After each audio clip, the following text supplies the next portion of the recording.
मायावती भी रोई कोठरिया होली होली कैसे खेले बनाही समरिया बंधन नहीं जवानी में कैली कैसी अब डलवावे हो। साथियों, ये बात सच है कि आप कितना भी फेमस क्यों ना हो, आप अपने करियर को दिन रात मेहनत करके अच्छा भले ही बनाए हो, लेकिन कभी भी आप गलत भाषा का इस्तेमाल कर लिए तो आपका करियर मिनटों में बर्बाद हो जाएगा।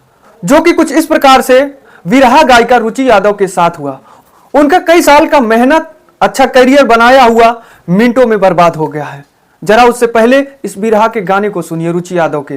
मायावती भी रोई कोठरिया होली होली कैसे खेले बनाही समरिया बंधन नहीं जवानी में कैली कैसी अब डलवावे हो। नहीं जवानी में कैली कैसे अब डलवावे हो। नहीं जवानी में कैली कैसे अब डलवावे हो। बचोले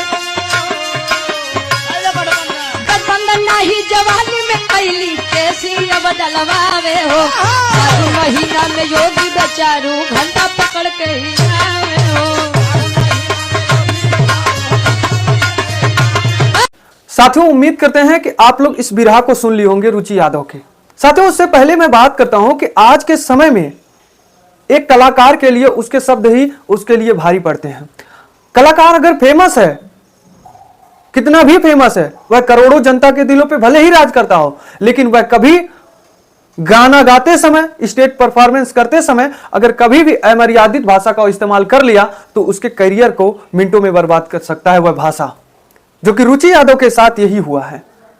रुचि यादव जनता के बीच फेमस थी, लाखों लोग इनको पसंद करते थे, इनके बिरहा को सुनते थे, लेकिन आज इन्होंने उत्तर प्रदेश की 4 बार रहने वाली मुख्यमंत्री मायावती जी के ऊपर अमर्यादित गाना गा दिया, फागुन के होली पर गाना गा दिया, जिसके बाद रुचि यादव पूरे सोशल मीडिया पे ट्रोल हो गई हैं। बहुत से लोग इनको ट्रोल कर रहे हैं, ट्रोल ही नहीं कर रहे हैं, जगह जगह इनके ऊपर एफआईआर दर्ज करने की मांग उठने लगी है। बहुजन समाज चिंतक मायावती जी को मानने वाले ज्ञापन दे रहे हैं कि रुचि यादव गायिका रुचि यादव, विरहा गायिका रुचि यादव के ऊपर एफआईआर होनी चाहिए। जिस तरह से आज रुचि यादव के ऊपर एफआईआर दर्ज करने की मांग उठ रही है कि रुचि यादव ने मायावती जी और उत्तर प्रदेश के वर्तमान मुख्यमंत्री योगी आदित्यनाथ पे इस तरह से अमर्यादित गाने को गाया है, उनको नहीं गाना चाहिए, रुचि यादव के ऊपर एफआईआर होनी चाहिए। ठीक इसी तरह कुछ समय पहले मनोज तिवारी के ऊपर उठी थी एफआईआर दर्ज करने की मांग। जगह जगह लोगों ने विरोध प्रदर्शन किया था, मनोज तिवारी का स्टेज परफॉर्मेंस का बाइकाट किया था, मनोज तिवारी के कार्यक्रम को बाइकाट किया था लोगों ने। मनोज तिवारी को क्यों किया था, इसको भी मैं अपनी वीडियो में पॉइंट टू पॉइंट बताऊंगा, आप वीडियो के लास्ट तक बने रहिएगा। उससे पहले मैं रुचि यादव के बारे में मैं बात करता हूं। साथियों, रुचि यादव एक कार्यक्रम में बिरहा गा रही थी, फाल्गुन का बिरहा होली का गीत गा रही थी। उसी दौरान इन्होंने अपने फाल्गुन के होली के गीत में उत्तर प्रदेश की 4 बार रहने वाली महिला मुख्यमंत्री मायावती जी के ऊपर अमर्यादित भाषा का इस्तेमाल करके गाना गा दी। वर्तमान मुख्यमंत्री योगी आदित्यनाथ के ऊपर इन्होंने एक गाना गा दी, जिसके बाद हुआ क्या, आज सोशल मीडिया का जमाना है, हर व्यक्ति मोबाइल स्मार्टफोन का इस्तेमाल कर रहा है, रील देख रहा है, सोशल मीडिया से कनेक्ट है 24 घंटा। वहां इनके गाने बिरहा में गाने को कि लोगों ने जो रिकॉर्ड किया था वह सोशल मीडिया पे वायरल होने लगा। बहुजन समाज के लोगों ने, मायावती जी को मानने वाले ने इस गाने को देखा, इनके इस बिरहा को देखा, जिसके बाद उनको बुरा लगा कि ये तो बिरहा गायिका मायावती जी का मान कर रही है, मायावती जी के ऊपर अश्लीलता भरी गाना गा रही है, ये तो अश्लीलता की पराकाष्ठा को पार करके जो है गाना गा रही है। जिसके बाद बहुजन समाज के चिंतकों ने जगह जगह प्रदर्शन किया, रुचि यादव को ट्रोल किया, इनके इस वीडियो को शेयर किया और एफआईआर दर्ज करने की मांग करने लगे। बहुत से लोगों ने तो यहां तक कहा कि रुचि यादव ने समाजवादी के कार्यक्रम में यह गाना गाया था, अखिलेश यादव के सपोर्ट में यह गाना गाया था, जिसके बाद उत्तर प्रदेश की 4 बार की मुख्यमंत्री मायावती जी और योगी आदित्यनाथ पे इस तरह से अश्लीलता भरी गाना को गाई थी। हालांकि साथियों, जब जगह जगह से एफआईआर की मांग उठी तो रुचि यादव ने सामने आकर यह कहा कि मैं ये गाने को केवल मनोरंजन के तौर पे बनाया था, हमें नहीं पता था कि हमारा ये गाना उत्तर प्रदेश के मुख्यमंत्री पर विवादित हो जाएगा, योगी आदित्यनाथ जी के लिए विवादित हो जाएगा, लोगों को यह गाना विवादित लग जाएगा, मुझे यह नहीं पता था, मैं तो केवल ये मनोरंजन के तौर पे इस गाने को बनाई थी। लेकिन साथियों, लोगों ने यह कहा कि मनोरंजन के तौर पे अगर रुचि यादव इस गाने को गाई थी, विरहा में इस गाने को गाई थी, तो क्या उनको केवल 2 ही मुख्यमंत्री उत्तर प्रदेश में दिखे थे? जिससे तो साफ स्पष्ट हो रहा है कि रुचि यादव अखिलेश यादव के सपोर्ट में ये गाना गाई थी, क्योंकि उत्तर प्रदेश में इस समय 3 मुख्यमंत्री चर्चित हैं। योगी आदित्यनाथ वर्तमान सीएम, वही पूर्व की 4 बार के सीएम मायावती जी, अखिलेश यादव, ये तीनों इस समय ट्रेंडिंग है। तो आप अखिलेश यादव पर इस तरह से फाल्गुन का गाने में क्यों नहीं उनका नाम का इस्तेमाल किया? आपने केवल 2 मुख्यमंत्री को ही इस्तेमाल किया। उस मुख्यमंत्री के बारे में आपने गलत गाने को गाया जिन्होंने प्रदेश के लिए, बहुजन समाज के लिए अपने जीवन को जो है उसी में खपा दिया। 70 साल की लाइफ उनकी हो गई। उन्होंने बहुजन समाज के, दलित समाज के लिए, हित के लिए काम किया, 4 बार मुख्यमंत्री रही। आप उनको जो है अश्लीलता भरी तरह से गाना गा रही हैं उनके ऊपर। ये तो एक तरह से राजनीति हुआ। आप बिरहा में भी राजनीति कर रही हैं, किसी एक पार्टी को लेकर के गाने को गा रही हैं। लेकिन साथियों, ये तो रुचि यादव थी। अब इनके ऊपर FIR दर्ज करने की मांग उठी है। मैं अब बात करता हूं मनोज तिवारी की। ये तो रुचि यादव थी। मनोज तिवारी और रुचि यादव का अगर तुलना किया जाए तो मनोज तिवारी अभी भी बड़े कलाकार हैं, बड़े नेता इस समय हो गए हैं।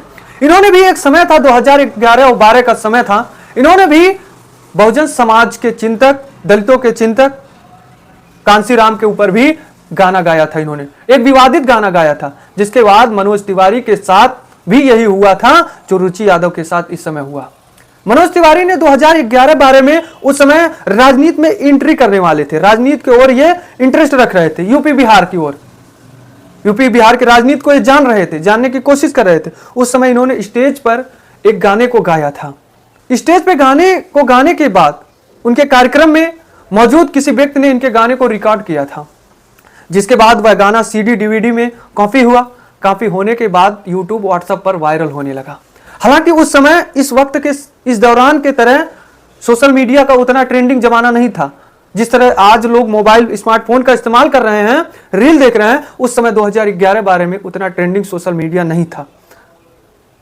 लेकिन उसके बाद भी उनका वह गाना वायरल हुआ। बहुजन समाज के चिंतक, बहुजन समाज के लोगों ने इसे दलितों का अपमान माना, इस गाने को दलितों का अपमान माना। और मनोज तिवारी ने उस व्यक्ति के ऊपर गाना गाया था जो एक सामाजिक चिंतक थे, सामाजिक नेता थे, कांसीराम, उनके ऊपर उन्होंने गाना गाया था। यूपी बिहार में भी इनके ऊपर जगह जगह FIR दर्ज करने की मांग उठी। हर शहर चौराहे पर प्रदर्शन होना शुरू हुआ इनके खिलाफ। हालांकि बाद में मनोज तिवारी जब सामने आए, उनको लगा, उन्होंने माफी मांगा, उन्होंने कहा कि मैं किसी और के बहकावे में आकर इस गाने को गाया था, मुझे नहीं पता था कि एक बड़े समाज के लिए ये अपमानित गाना हो जाएगा, जिसके लिए मैं माफी मांगता हूं। और उन्होंने इस गाने को सभी सोशल मीडिया से डिलीट करवाया था, जो कि आज भी मनोज तिवारी किसी भी इंटरव्यू में बैठते हैं तो उस गाने का जब जिक्र होता है तो वह वहां भी उस गाने को क्यों गाए थे वो बताने लगते हैं मनोज तिवारी। क्योंकि साथियों, आज सच कहा जाता है कि कलाकार अगर राजनीति में एंट्री करता है तो उसका भाषा सबसे बड़ा हो जाता है और उसके शब्द भारी पड़ते हैं उसके करियर के लिए, जो कि रुचि यादव के साथ भी हुआ। हालांकि रुचि यादव राजनीति में एंट्री नहीं कर रही हैं, लेकिन उत्तर प्रदेश, बिहार के लिए एक बिरहा गायक, महिला लेडीज बिरहा गायक में फेमस थी। जो लोग आज इनका बाइकाट कर रहे हैं, इनके ऊपर FIR दर्ज करने की मांग कर रहे हैं, वही लोग इनकी बिरहा को बढ़ चढ़ के सुनते थे। लेकिन इन्होंने एक उत्तर प्रदेश की 4 बार रहने वाली मुख्यमंत्री के ऊपर विवादित गाने को गाया, जिसके बाद इनके बिरहा को भी लोग बाइकाट करने लगे, FIR इनके ऊपर दर्ज करने की मांग करने लगे। तो साथियों, ये सच है कि आप कितने भी फेमस क्यों ना हो, आपका भाषा अगर गलत है तो आपकी करियर मिनटों में बर्बाद हो जाएगी। जो उस समय 2011-12 में मनोज तिवारी के साथ हुआ था उनके करियर के साथ, ठीक वही इस समय रुचि यादव, प्रतापगढ़ की रुचि यादव के साथ वही हुआ। साथियों, यहीं पर खत्म होती है हमारी विश्लेषण। इस पर आप क्या कहेंगे मनोज तिवारी के लिए और रुचि यादव के लिए, वह भी कमेंट में जरूर लिखें। तो दीजिए ब्रिजेश गुप्ता को इजाजत, मिलते हैं एक नई मुलाकात नई वीडियो के साथ।